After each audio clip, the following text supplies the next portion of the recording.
to the Rejected Religion podcast. I'm Stephanie Shea. My guest this month is Ralph Tegtmeier, otherwise known as Frater UD, who was so kind to join me to continue the discussion about chaos magic.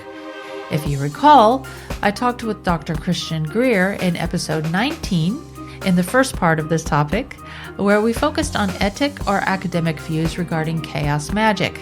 In other words, an outsider perspective. In part 2, Ralph gives us an insider look into how he views magic, chaos magic, magical practice, and much more. Ralph Tegtmeier is a writer, poet, and magician. He grew up in Africa and Asia as the child of a German diplomat and holds a master's in comparative literature, English literature, and Portuguese studies from the University of Bonn.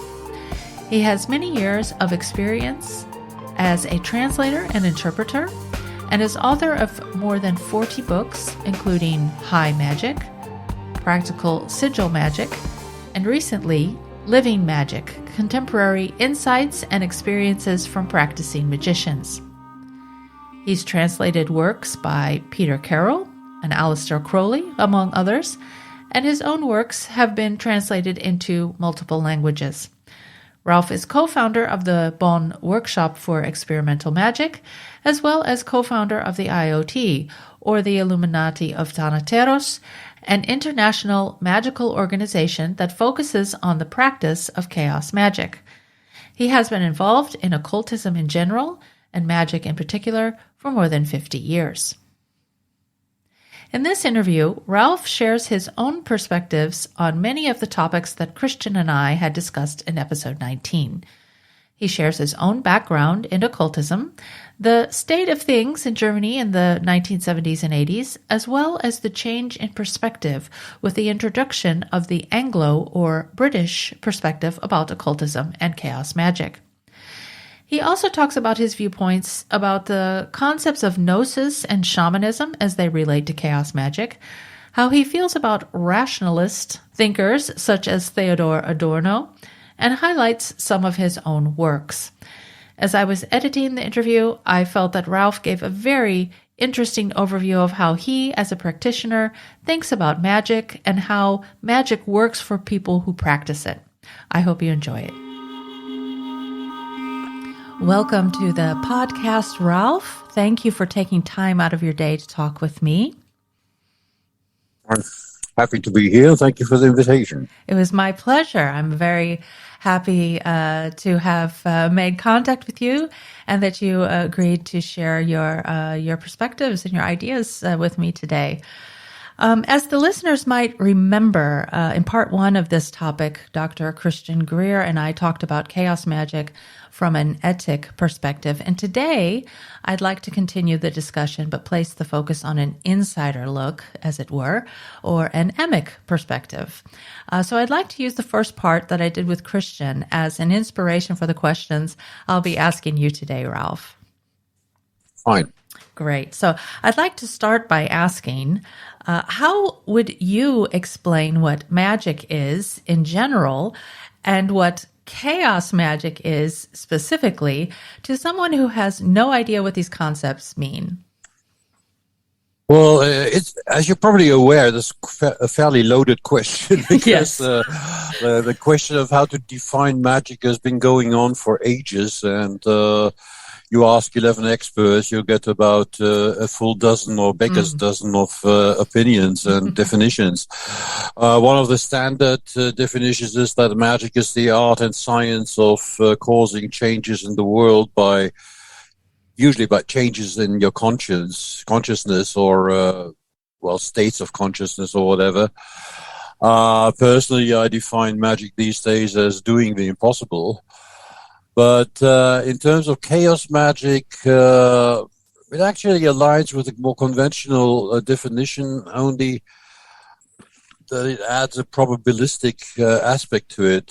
So magic would be the art and maybe science of causing changes in the world, but in form of bending the arm of chance. So there's a probabilistic element to it in the sense that let's say you want to do something that is, very unlikely to ever happen, like a meteorite striking on your desk within the next 5 minutes. God or whoever forbid. So if the chances of that actually happening are 1 to 50 trillions, then you can do a very, very powerful spell, enhancing your chances of 1 to 10 trillion. That's still very unlikely to happen. So that's the one of the major, you might say, signature aspects of chaos magic, that bending the arm of chance means that in a probabilistic universe where basically anything can happen in a binary concept, to the left, to the right, to 0 to 1, to good to bad or whatever, in any given moment, the trick is actually to actually cause a fairly good probability to actually come to pass, rather than waste your time on doing stuff that is very improbable and won't ever happen by any chance. So that's a fairly novel approach to modern Western magic, which is basically very typical of chaos magic. I see.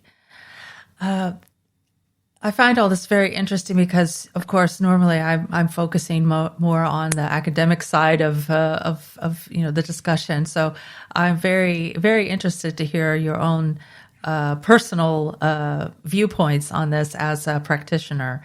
That's a very different perspective that I was open to, and I'm glad that you were open to as well, to share your ideas about magic. Christian, from the first interview, also had some questions for you. And I am also very curious to know. The first being, and this, I guess we could get into a little bit more of a background of yourself. What were the state of things with regard to magic in Germany in the late 1970s and 80s? Well, there was a still living tradition of German occultism ranging back to the 1920s and even before that, as typified by people, or he wasn't German, but he was actually active in Germany for quite a while, by Franz Bardon and Franz Hartmann, of course, who was German, and the OTO and Pansofia tradition was. I wouldn't say still alive and kicking, but there were still quite a few practitioners around. What happened in the 1970s, actually towards the mid and end 1970s, is that a stronger Anglo-Saxon, or mainly British actually, influence was introduced into German magic, meaning Golden Dawn tradition mainly, as typified again, even as the Crowley, as typified by the likes of Israel Regardie, Aleister Crowley, William Gray, Diane Fortune, and so on. These authors were beginning to be read in Germany on a larger scale. Plus, there was a generations change as well, which I was part of at the time, mainly by people who were of a more academic bent, maybe, or who were at least multilingual, because lots of Germans before the end of the war were basically just monolingual and didn't really read foreign languages very well. And if so, it was usually French and not English. So the English influences were rather limited. And this changed in the 70s. And from then on, we received impulses in Germany, which I would call pragmatic, in the sense that they were not as dogmatically restricted as a lot of German occultism was until that point. And so things became more open, as they did in general in society, like open borders and European community and a lot of cross-cultural exchange, which wasn't really typical for pre-war and even post-war Germany until you might say, the late 60s. And magic is, of course, always reflecting what's going on in society contemporarily. And the 70s and 80s were no exception. If you can recall, what year did you become involved in the Anglo tradition of chaos magic? That was around 1978, 1979. Okay. When I'd been involved in occultism and stuff like that for ages, sort of since the tender age of 9. But specifically magic, and specifically Anglo-Saxon or English, or I'd say Brit-biased magic, that really happened towards the end of the 70s in my particular case. I set up an occult bookshop in Bonn in 1979, and in the course of this bookshop, we also set up a private, I'd say, a working group or workshop for experimental magic. This was basically bookshop clients and friends who were involved in magic and who decided to come together and explore experimental magic. And that was, you might say, 99% biased towards the English or Anglo-Saxon pragmatic approach. Did you notice that it was a popular idea that had been introduced within German opinion? Only within the younger generation. People like myself, I mean, I wasn't a spring chicken at the time anymore. I was in my 20s. But the older generation, I mean, people, from 40 and older, were usually either a bit surprised about this, or quite a few of them were actually didn't like it particularly. I mean, they would stick to their dogmatic German occult traditions quite a lot, and so it was in a mild way, it was a kind of generation conflict as well. I see. The third part of the question is, how international was the fanzine Chaos International with regard to its reach in Europe? Were there a lot of people reading and contributing to this fanzine from other European countries amongst Germany? Well, you find a lot. I don't think that Chaos International ever had more than, let's say, 1,000 copies. Printed, maybe 2,000, but I'm not sure about that. You'd have to ask the then-time editor. But yes, it was quite widely distributed within the chaos magic scene. At least I can vouch for that. I'm not sure how the more general magical public actually received it. But yes, it was quite international in the sense that the IoT, whose organ it was, unofficial organ it actually was quite international as well. So this spread in terms of German-speaking countries, it spread across Germany, Switzerland, and Austria quite a lot. But there was also people corresponding and reading and reacting to it from other countries, ranging from Poland to Yugoslavia or Australia or the United States, of course. And were these writings that were being made by Europeans, were they writing in their own native language, or were they also writing in English? Well, for Chaos International, everything was in English, of course. Now, the then-time editor, he speaks and writes German. So, but I'm not sure. I wasn't part of the editors panel, so I can't really vouch for how many manuscripts arrived in German and were translated. I don't think that it was a lot.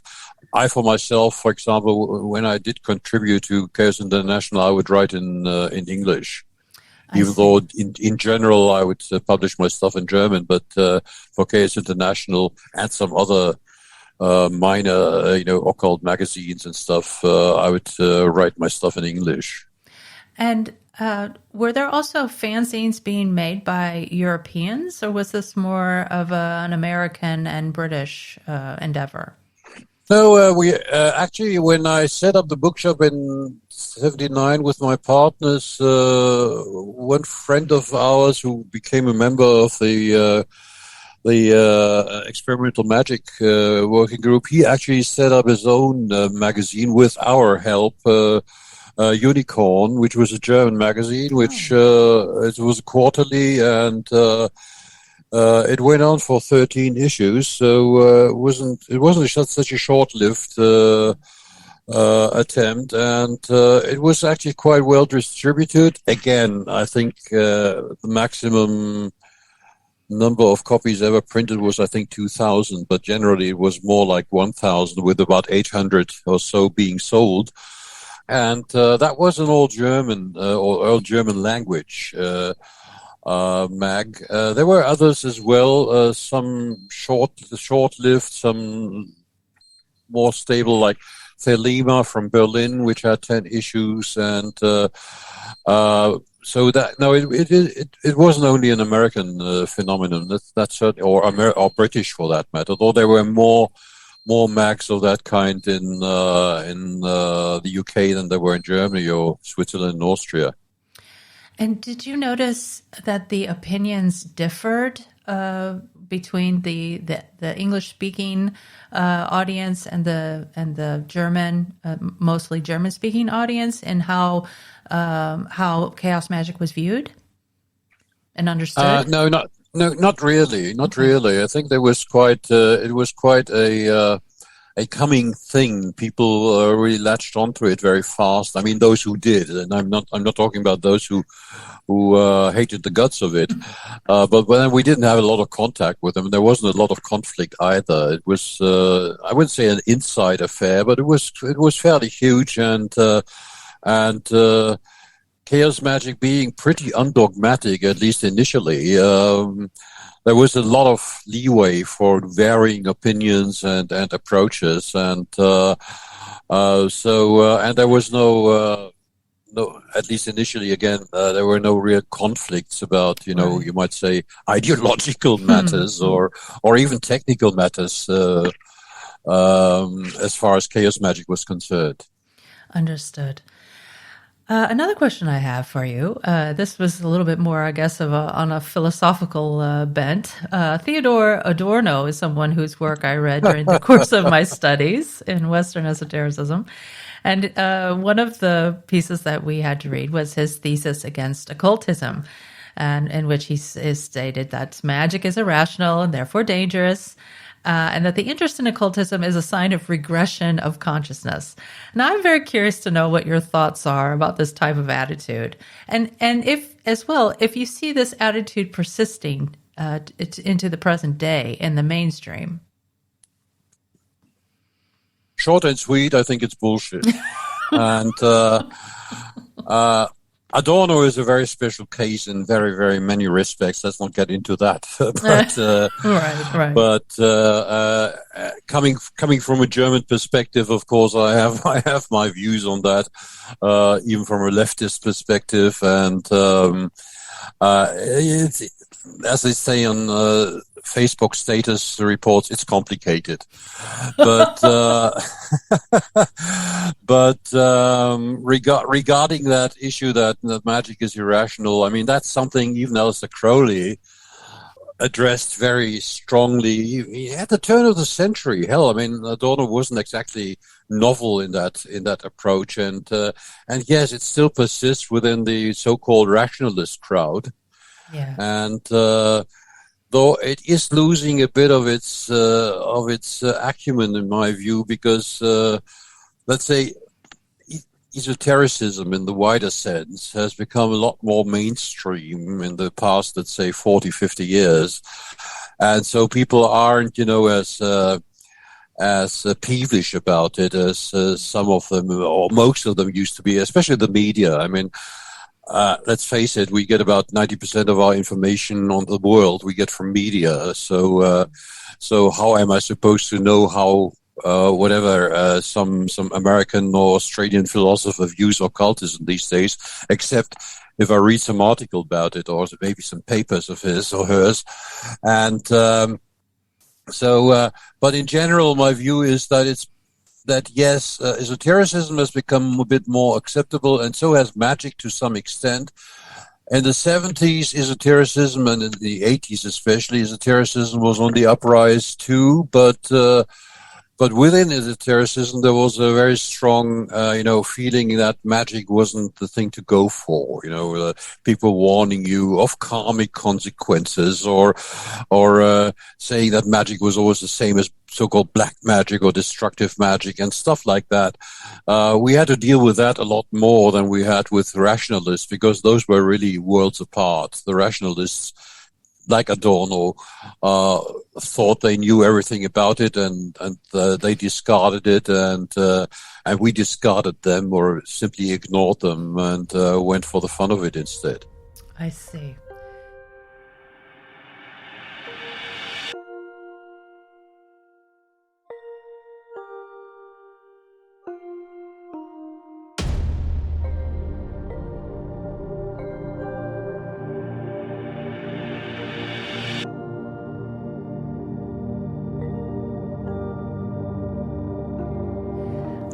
In Bernd Christian Otto's article, The Illuminates of Thanateros and the Institutionalization of Religious Individualization, to which you have contributed, Bernd talks about how, quote, the mind, and particularly the conscious self, has to be looked upon differently than has been done thus far in the history of Western learned magic, and that the practitioner must engage in ecstatic activities in order to provide gnosis, end quotes. And this is in reference to chaos magic in particular.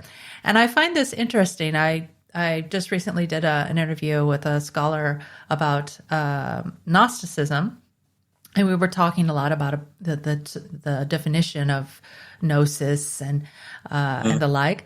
And of course, that term gnosis has different meanings for different people. But here it is used to mean, in the article, as it is quoted, single-pointed concentration, as is equated with samadhi or pure consciousness. And do you agree with this explanation? And if not, how would you define gnosis? To understand the usage of the term gnosis within chaos magic, you'd have to be aware of the fact. I mean, this comes actually from Peter Carroll's Liber Null, where he first introduced the concept of calling these altered states of consciousness, as they were generally termed, to shorten this to gnosis. Now, part of this approach is, of course, the iconoclastic drive behind chaos magic in general. So it was a bit provocative in one sense. In the other sense, gnosis being, you might call, so lots of people will say salvific knowledge, whatever that means, but let's leave the salvation aspect aside, which of course is ahistoric to do, but it actually means or is understood to mean states of consciousness that are not common everyday states, and that may or may not impact what's happening or what will happen in the world. So I wouldn't agree with the term samadhi, but that's maybe because of my own personal yoga history and bias, because samadhi within yoga speak defines a certain a very precise kind of consciousness, or actually dissolution of consciousness. That's not really intended by the term gnosis in chaos magic. In Liber Null, Peter Carroll says that there's basically two ways of knowledge. There's excitatory knowledge, and then there's the kind of dampening knowledge, which where you either set the mind still or you excite it, by overstimulation.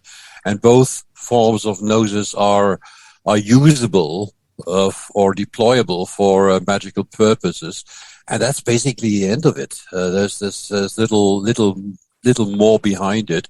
So there's no transcendental.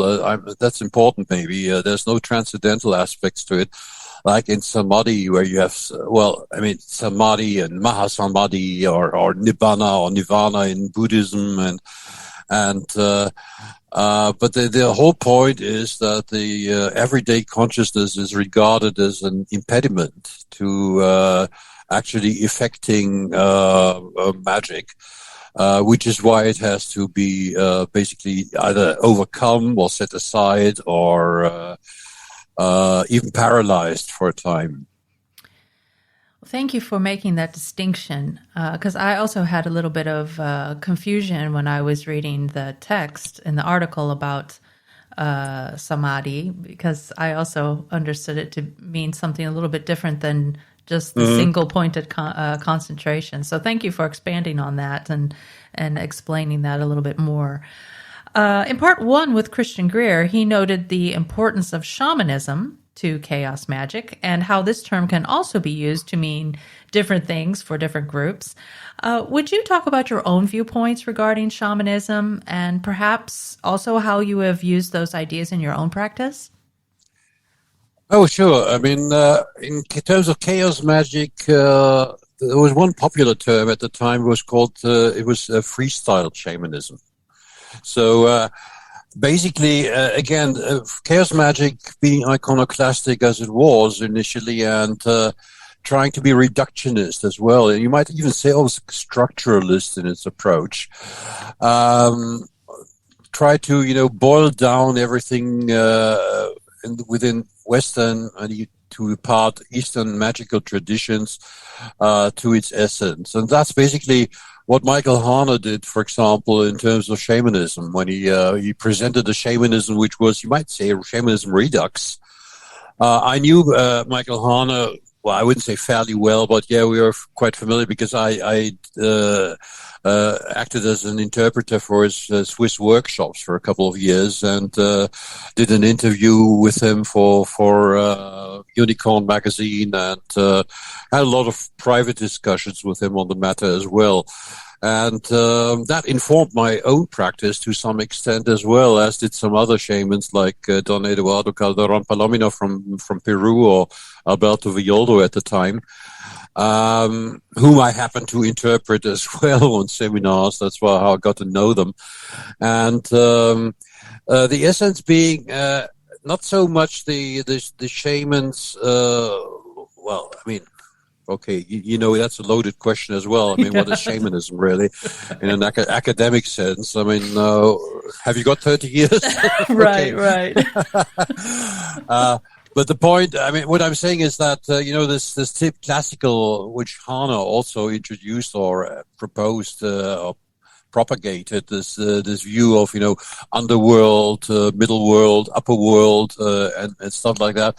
That didn't feature too much within chaos magic, but the concept of trance or gnosis, which is essentially the same thing, different terms, and the approach that you don't actually need any learned or complex ideologized transcendental concept of the world as such, with gods and demons and the humans and animals and the plant kingdom, and that kind of hierarchy wasn't.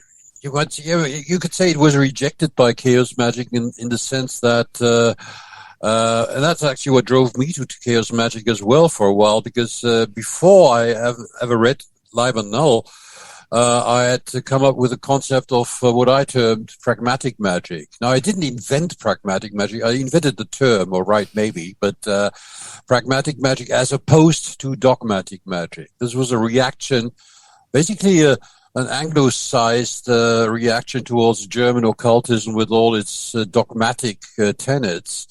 Pragmatic magic saying, well, if it works, use it, and don't care about whether this is the right ideology or philosophy or transcendental worldview. And that's basically the same approach of chaos magic, to the extent that you'll have tenets like fake it till you make it, which is a very chaos magical approach, but it's not exactly traditional in the Western occult sense.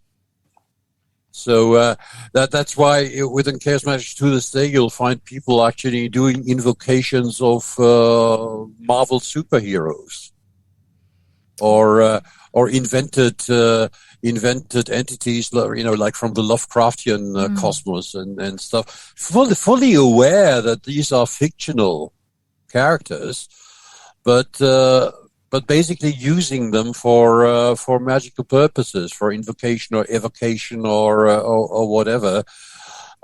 Basically, it's very much you might say a postmodern game on reality, or views of reality.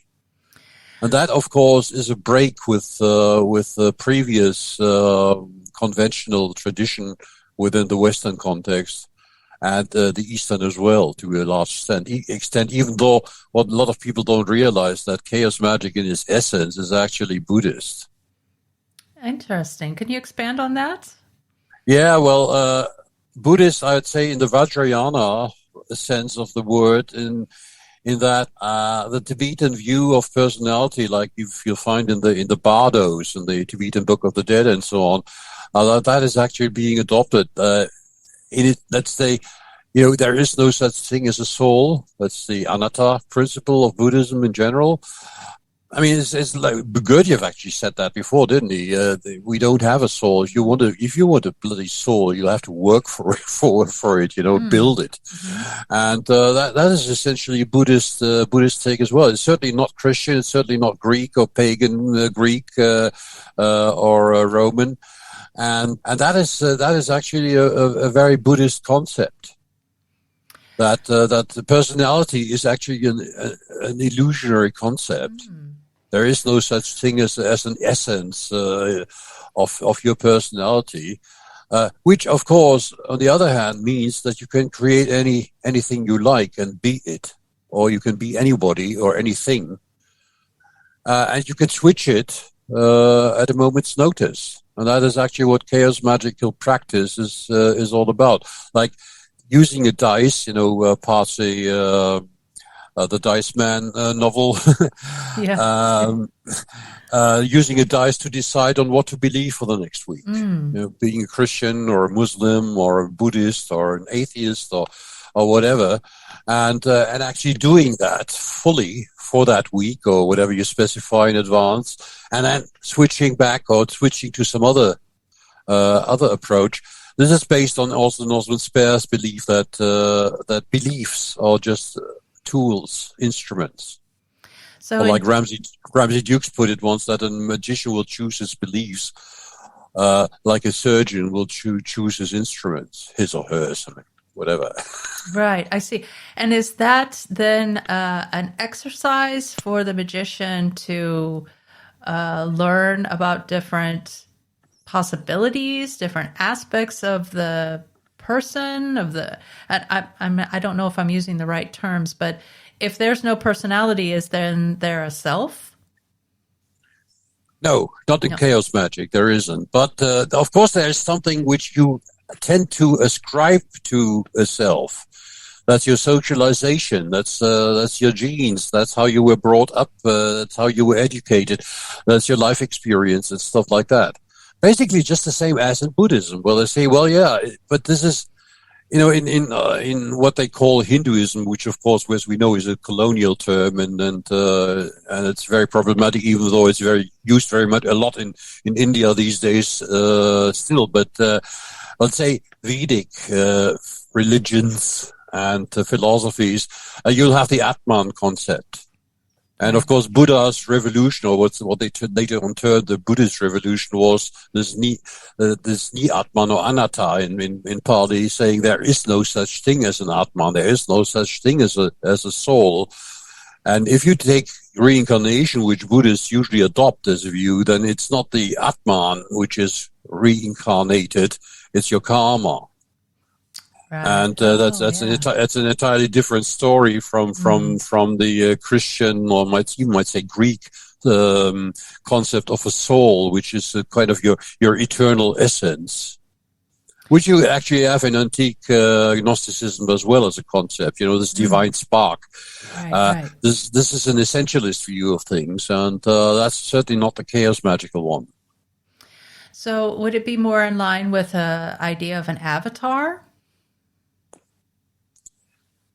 Yes, in a way you could well, avatar, of course, comes from the Hindu concept of reincarnations of gods or deities, and but these days, as used in social media and in gaming platforms and within the internet ecology, an avatar being a view or could be an icon or an image or even a personality you choose to be it temporarily or within a certain specific context or content, like on this social media platform, you might be avatar A, and the other platform you might be avatar B, and they might actually be contradictory. You might be male on the one and female, or pretend to be, or assume to be male on the one and female on the other, or diverse on the third, and whatever.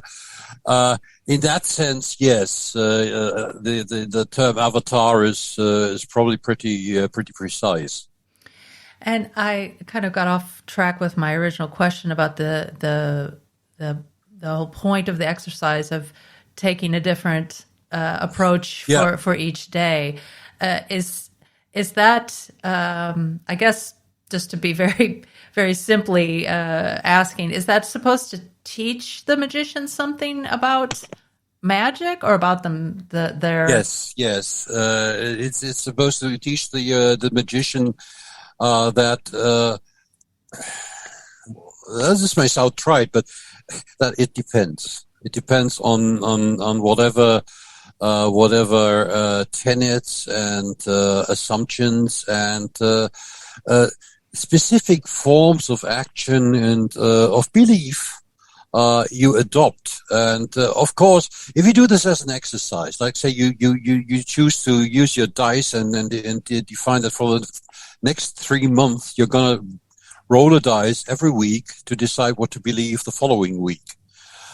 This will only work if you're actually fairly informed on what you're supposed to believe. Like if you so right. I mean, if I say, okay, I'll be a Taoist next week, and I don't know squat about Taoism, then it might be a good idea to actually investigate Taoism before I do that. Right. Right. And it may still remain pretty superficial, and anyone who's actually reared in Taoism will scream bloody murder because this is just a very superficial kind of approach. True, but that depends on the individual. Some might dig deeper into it, and some others won't. And as I said, 1 week, you might decide to roll a dice and decide on what to believe for the next coming year, not a week or a month or 3 years or even your lifetime. So okay, as I said, partly Luke Reinhardt's The Dice Man. That's where it comes from initially, this idea. Like the Chaos Sphere comes from Michael Moorcock's fantasy novels and stuff like that. And that is actually very typical of chaos magic, as it is of modern magic in general. It's very, very eclectic. Right. I'm remembering the phrase, nothing is true, everything is permitted. Yep. So that seems to be Robert Anton Wilson. Yeah. Right. Yes, and so it and the whole point being is actually for the magician to realize that he or she is not a set, fixed, essentialist entity, but that not in a nihilist way in terms of, well, all is gloom and doom now, but in the sense that this actually enables you to be anybody and anything, as I said before, and that this actually liberates you rather than pulling the rug away under your feet and falling on your bum and not knowing what to do next with the world as is. Thank you for talking about all of that. That brings a very different, different way of looking at it. We talk about it on the academic level of the pragmatic side of things, but it's interesting to hear an actual practitioner's way of approaching it and looking at it. So thank you for sharing that.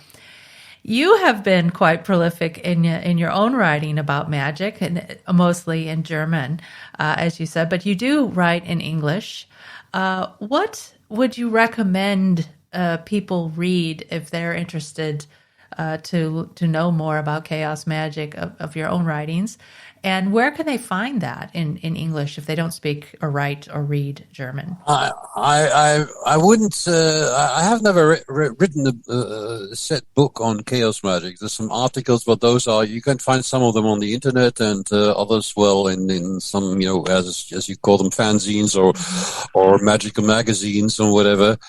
But still, in view in terms of looking at certainly not comprehensive, but a varied view on magic in practice and on magic as practiced by living people. I would actually recommend my second latest book, which is a collaborative effort, Living Magic, which was published by Llewellyn's in English. It was initially published in German. I translated it into English. And this was written by 4 authors, myself included, all of whom were members of that one workshop for experimental magic. One of them has passed away now, Josef Knecht. But the point being that these are different essays addressing magic from entirely different biographical and practical angles. So it's not just chaos magic, certainly not. I mean, like one co-author like Harry Einstein, he's never been a chaos magician in his life.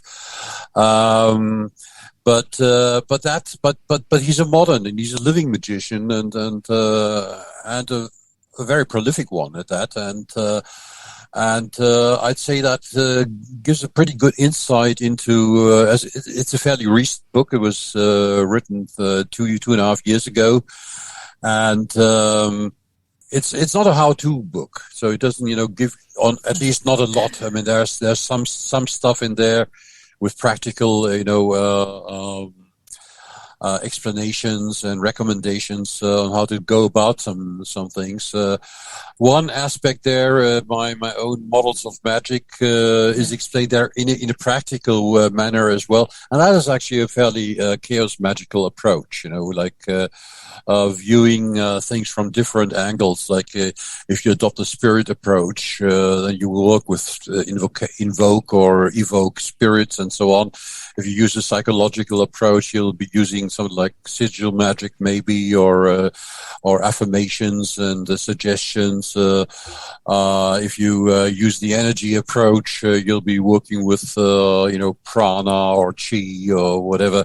So these are different models of magic, and basically there's a meta model which says, and that's a pragmatic approach again, always use that model which you find or suspect will be the most effective in any given situation.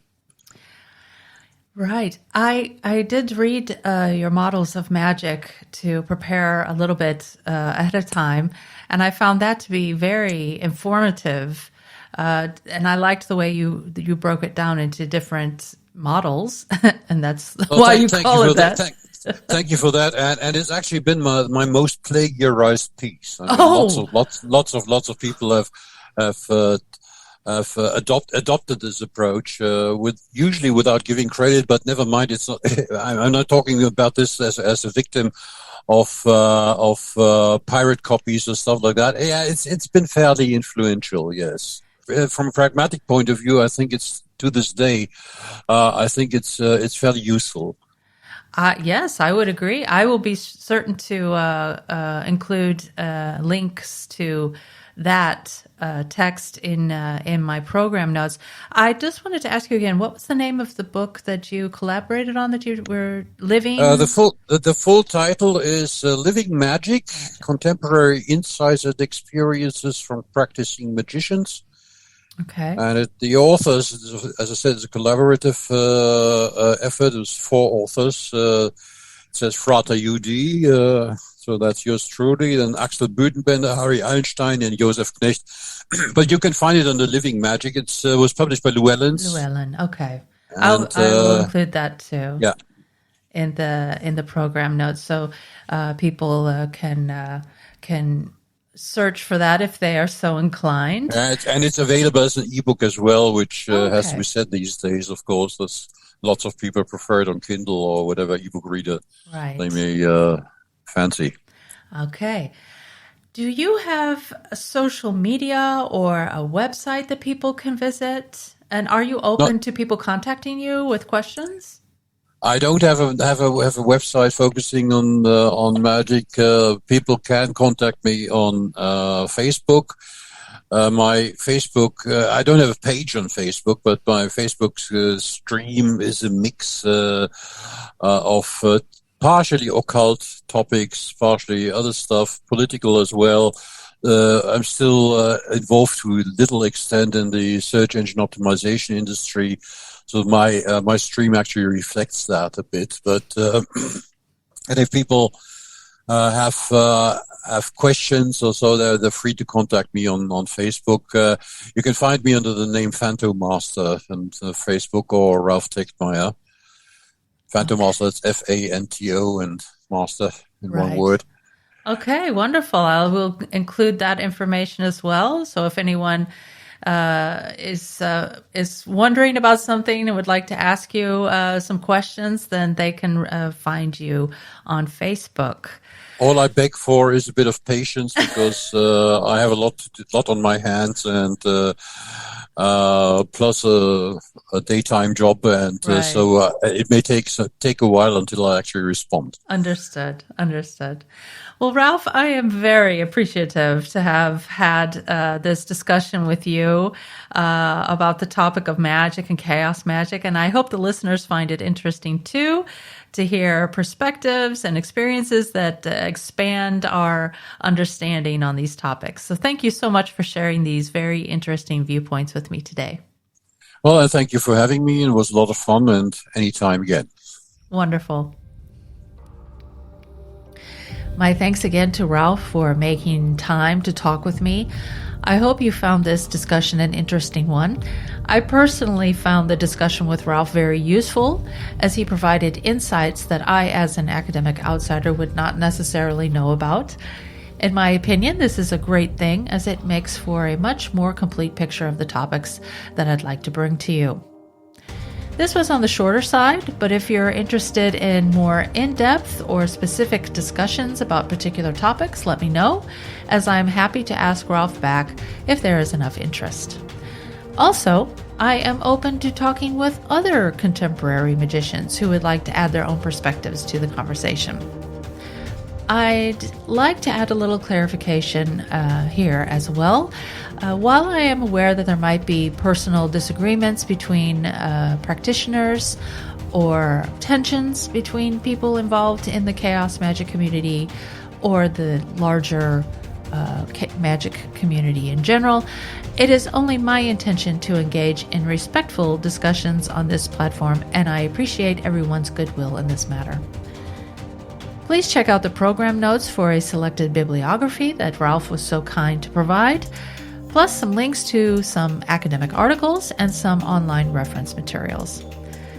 I hope everyone is having a good summer so far. I'm in a slower mode at the moment, but I do have some things in the works that I hope to present to you soon. That's it for now. Wishing everyone well, and as always, thanks for listening.